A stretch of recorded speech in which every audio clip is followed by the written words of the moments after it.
Agora, o legado que a gente precisa resgatar é esta ideia de que há uma classe de pessoas, uma quantidade imensa de seres humanos, homens e mulheres, que todo dia tem que sair de casa para vender a sua força de trabalho, seja na forma que for, para sobreviver. Para entender o impacto das privatizações no ABC, é essencial voltar aos anos 90, um período marcado por inflação alta, reformas econômicas profundas e grandes mudanças na estrutura produtiva brasileira. Para explicar esse contexto, conversamos com o professor Leandro Torelli, historiador e economista especializado no período. Entender que o Brasil passou pelo processo de redemocratização dos anos 80, que se consolida com a Constituição, né? Então, a Constituição de 1988 é um marco, digamos, deste processo de transição que se consolida ali na Constituição e logo no ano seguinte tem um processo eleitoral. Esse processo eleitoral de 89, que é um processo eleitoral apenas para presidente da República, isoladamente, ele é um momento muito decisivo dessa redemocratização, porque a vitória do Fernando Collor de Mello representou, na verdade, a primeira possibilidade, né, eleitoral da agenda neoliberal ser incorporada no Brasil. Então, entramos nos anos 90 com o presidente da República que tinha como plataforma a agenda neoliberal, né, de reinserção do país na economia internacional de uma perspectiva neoliberal, prometendo privatizações, prometendo a abertura econômica do país, né, prometendo a abertura da cota de capitais que ele realmente executa, prometendo fundamentalmente conter a inflação, que era um problema seríssimo dos anos 90. Não dura muito tempo, em função de uma crise política que se instala a partir de 91, 92, ele é afastado e o vice-presidente, o Itamar Franco, assume o lugar dele aí de uma perspectiva um pouco diferente, retomando elementos de uma agenda desenvolvimentista, ao mesmo tempo que a questão da inflação era um problema central. Então, no governo Itamar Franco, essa questão da inflação acabou sendo resolvida, digamos assim, com a instalação do Plano Real, né?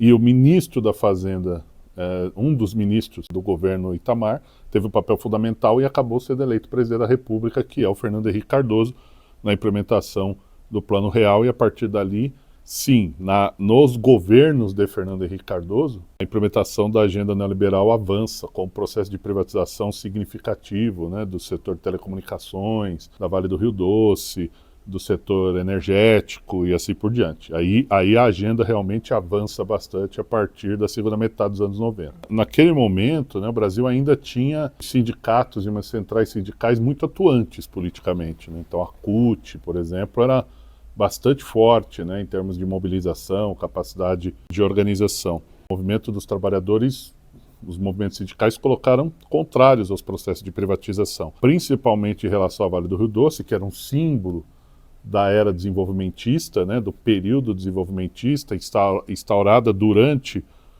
o governo Vargas, né, Vale do Rio Doce tinha um simbolismo desse processo do Brasil industrializante, de um Estado que assumia a agenda de desenvolvimento, né? Então, a partir do momento que se inicia o processo de privatização, um dos símbolos desse Brasil desenvolvimentista foi privatizado, né, que era a Vale do Rio Doce.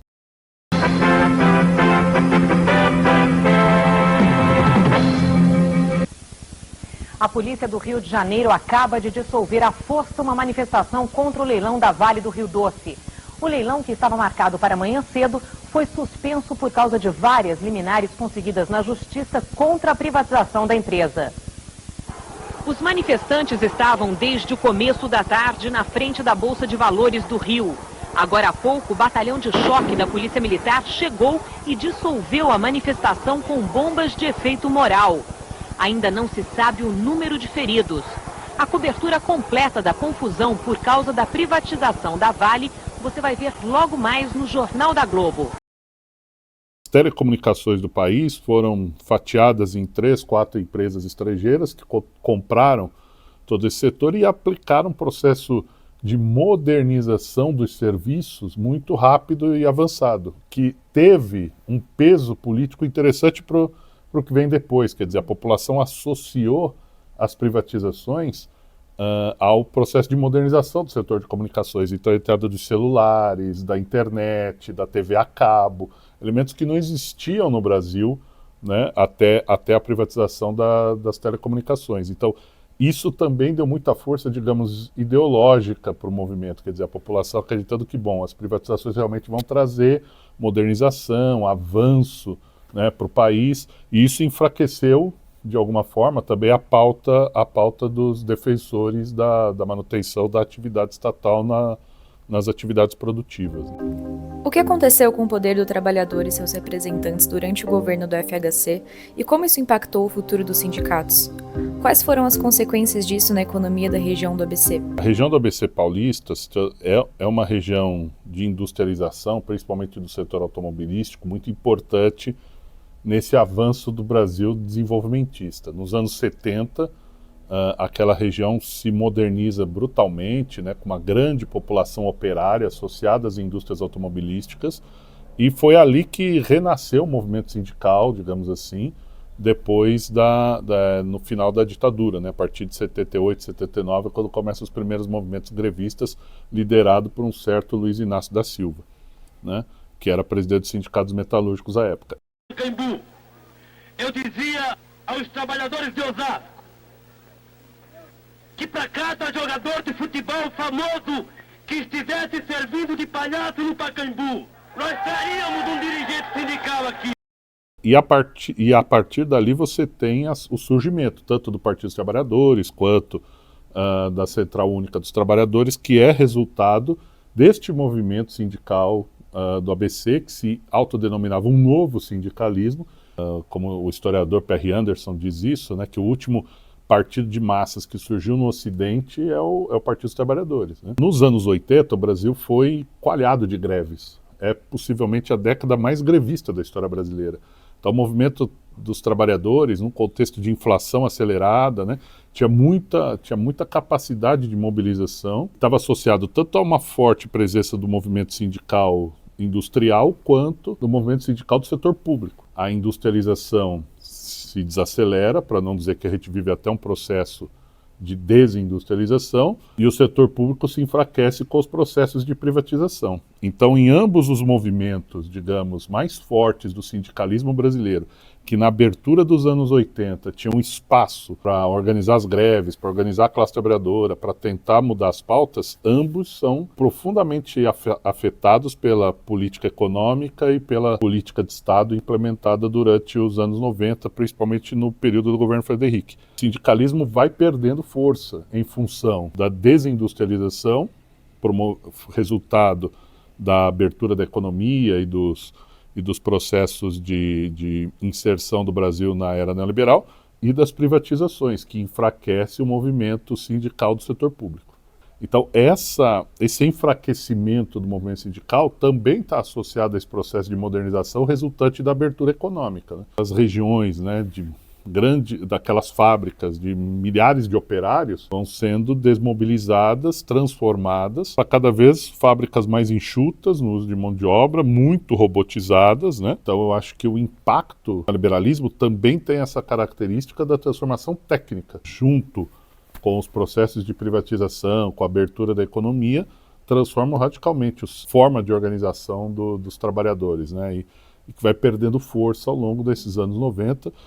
As privatizações, a lógica de transferir ao mercado as atividades produtivas é um dos elementos do processo de modernização da economia imposto pela onda neoliberal. A privatização é um desses elementos, né? Mas a própria desindustrialização, a sociedade de serviços que surge resultante disso, né?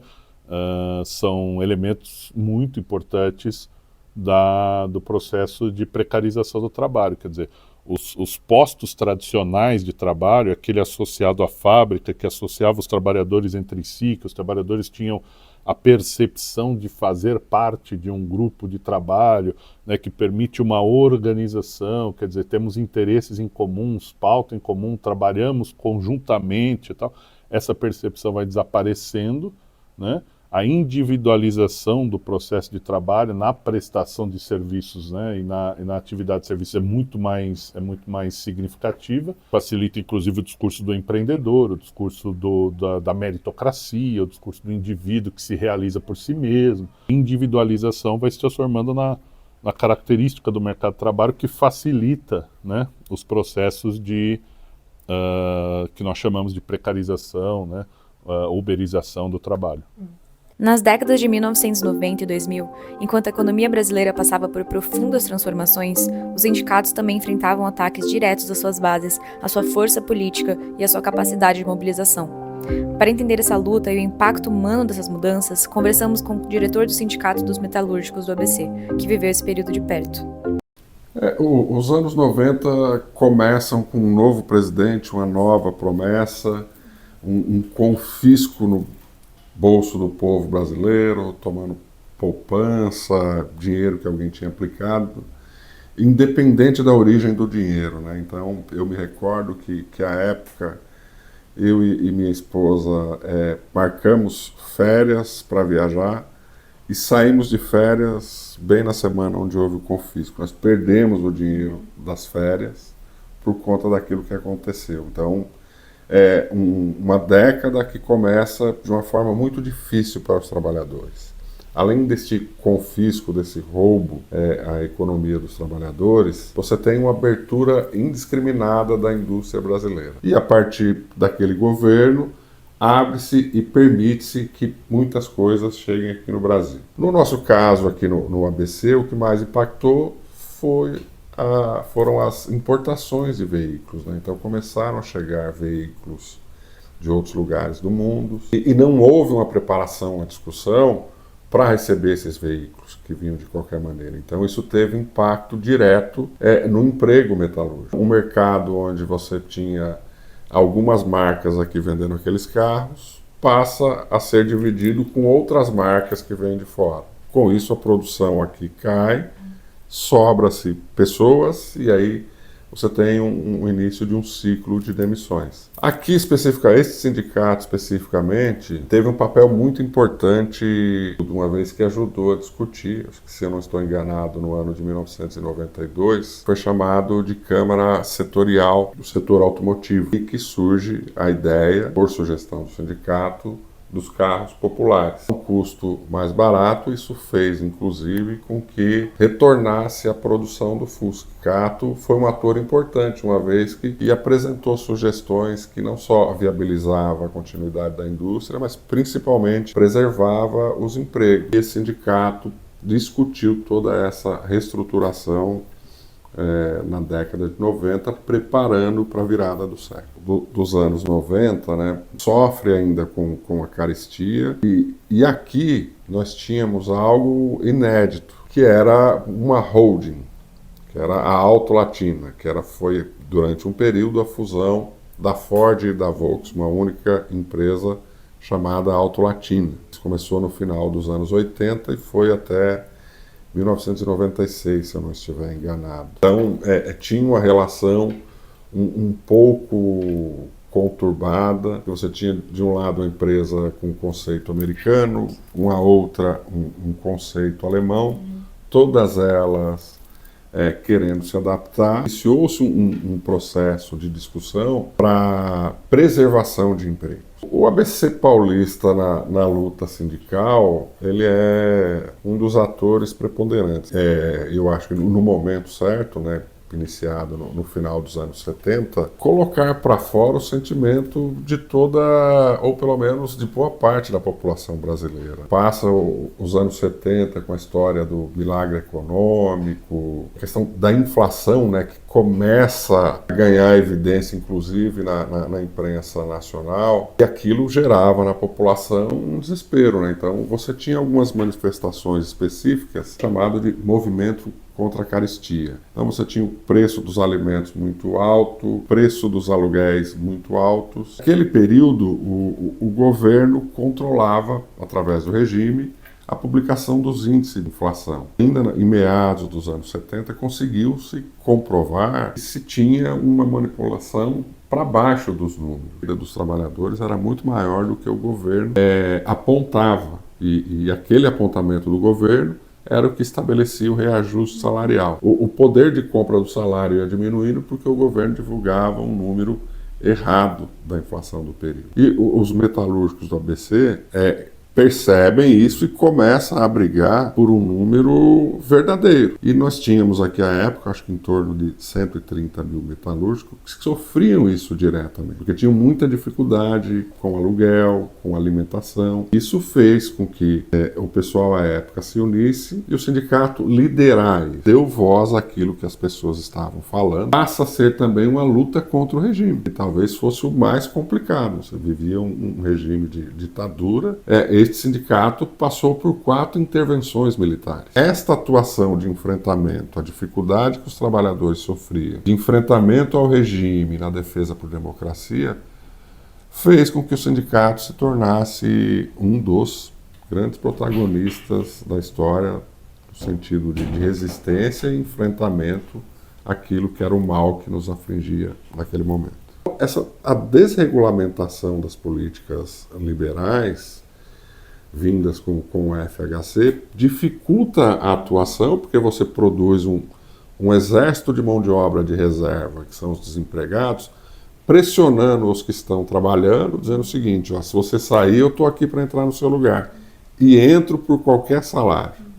Então, a dificuldade nossa foi de ter uma mobilização. Por isso que nos anos 90 a gente passa a incrementar na nossa pauta a garantia de emprego também, porque era a forma da gente conseguir mobilizar, garantir que as pessoas estivessem empregadas para poder fazer o enfrentamento, para não ter o fantasma do desemprego. Então, o desarranjo que a política liberal traz é produzir muita gente desempregada, e essa produção de gente desempregada dificulta a gente a mobilizar, porque as pessoas ficam com medo. E por isso que nós incrementamos a nossa pauta com a garantia de emprego. Eu sempre falo que o sindicato e as suas direções são porta-vozes de um sentimento momentâneo, né? Então, canalizaram aquilo que era a vontade dos trabalhadores. Se você for observar o que acontecia nos anos 70, anos 80, os trabalhadores faziam as suas reivindicações, criavam a pauta, entregavam para as empresas para discutir. As empresas demoravam 1 mês ou 2 para responder. Então, muitas vezes você ia à greve para as pessoas poderem sentar à mesa e negociar contigo. Hoje você entrega uma pauta em pouco espaço de tempo, você senta à mesa, vai discutir e tal. As pessoas falam o seguinte: bom, vocês tinham muita greve, por que diminuiu? Diminuiu porque lá atrás você precisava fazer greve para as pessoas te ouvirem. Os trabalhadores metalúrgicos do ABC, ou você decide com eles em assembleias e eles se manifestando contrário ou a favor, ou a manifestação individual não serve. A realidade nossa lá na fábrica e de boa parte das empresas aqui, nós chegamos em um grau de maturidade que boa parte das empresas enxergam os dirigentes sindicais um elemento importante. Todas as empresas precisam fazer acordo com os sindicatos, seja ela de salário, participação no lucro, de jornada. E ela precisa do acordo, porque muitas vezes ela precisa pegar um empréstimo ou fazer alguma coisa, ela precisa ter uma convenção coletiva, um acordo coletivo. Então, eu sempre falo para as empresas, a relação capital e trabalho, ela é conflituosa por natureza. Em algum momento, isso não vai dar certo. Você vai tirar o dinheiro de um lugar, o cara vai falar que não. Mas hoje há um equilíbrio naquilo que o movimento sindical vai cobrar. Então, é necessário que você escolha que tipo de relação você vai querer ter. Porque a empresa, em algum momento, vai ter que sentar com o sindicato. O sindicato dos metalúrgicos do ABC é aberto a discutir qualquer tema e negociar tudo que tiver que negociar. Então, a gente conversa com pessoas da direita, do centro, da esquerda. A gente nunca perde a essência do nosso papel, que é defender o trabalhador. Isso jamais é algo inegociável. O impacto das privatizações mostrou que o trabalho, o sindicato e a economia estão sempre em movimento, E diante de cada mudança, os trabalhadores do ABC demonstraram capacidade de reorganização, diálogo e resistência. Registrar essa trajetória é conhecer a importância da consciência coletiva e ver que conhecer o passado é a melhor forma de negociar o futuro. Organizando coletivamente, percebendo as necessidades e organizando uma pauta que possa atender esses interesses coletivos, a gente possa avançar e conquistar e melhorar as condições de trabalho e de vida de milhões de pessoas que vivem nessa condição.